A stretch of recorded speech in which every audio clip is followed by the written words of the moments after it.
People seem to love stuff like bungee jumping and skydiving, but what draws us to these scary, life-threatening experiences? Why do we want to jump off of stuff? Hey everybody, thank you for watching DNews Today. I'm Trace. On May 16, 2015, Dean Potter, a celebrated extreme sportsman, and a fellow climber, Graham Hunt, jumped off a 7,500-foot cliff in Yosemite National Park with the goal of wingsuit flying through the rocky cliffs before parachuting to safety. Both men crashed while trying to fly through an outcropping and were found dead many hours later. Base jumping is an acronym for buildings, antennas, spans, such as bridges, and earth, cliffs, and mountaintops. They're all places to jump from while wearing a wingsuit, a parachute, or both. At least 257 people have died base jumping to date, according to a major base jumping forum. And Potter, who is a major enthusiast for outdoor extreme sports, called base jumping and free climbing death consequence activities. Aren't we all programmed to survive? Why do we risk death for a thrill?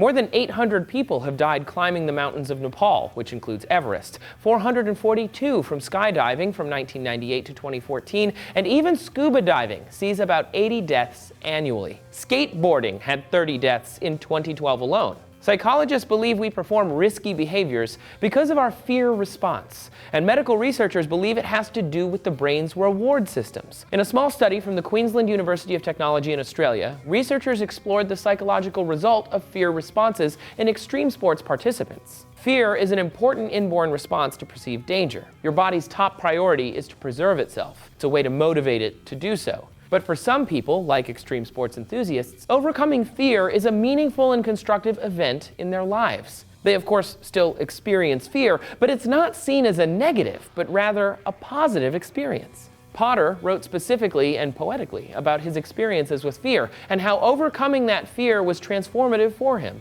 Unfortunately, that's not easily translatable for a general population, scientifically speaking. Instead, we can only look at how the chemicals in our brains surrounding fear go on to affect our behavior. When jumping out of an airplane or free climbing up a cliff, an almond-shaped set of neurons in our brain called the amygdala releases hormones which quicken the heart, hone the senses, and prepare your body to flee or fight.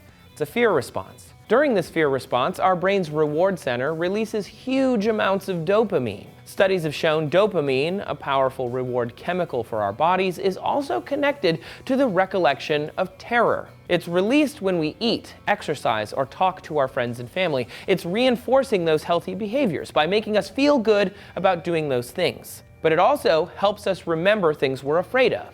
Massive dopamine release is associated with drug use and addiction, which is how extreme athletes and enthusiasts are often associated with junkies or addicts. Extreme athletes provoke this fear response in themselves, experiencing that fear of death and enjoying the natural high they get from the dopamine release that follows. The problem is, the brain can get used to these high levels of dopamine, and thus more extreme events may have to be performed to simply enjoy day-to-day life. This is called sensation-seeking behavior, language created to describe heavy-use drug addicts. A 2004 study compared ecstasy users to bungee jumpers and found similar sensation-seeking brain chemistry. The reason people continue to do these activities, aside from them being fun and making them feel good, is once their brain gets acclimated to these higher levels of dopamine, it is difficult to wean it off. Like an addict, the brain craves more dopamine to feel the same high. In the end, the risk and reward are real, and people can alter their brain chemistry to get this natural high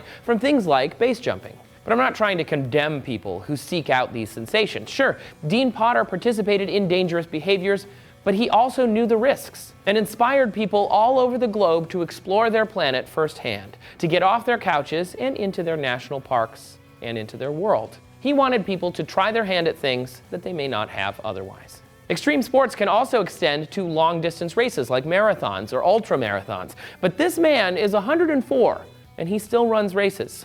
So they can't be that dangerous, right? Seeker Daily reveals the man who just won't quit running. He's traveled the globe, broken numerous world records, and was even awarded the Empire Medal by Queen Elizabeth II.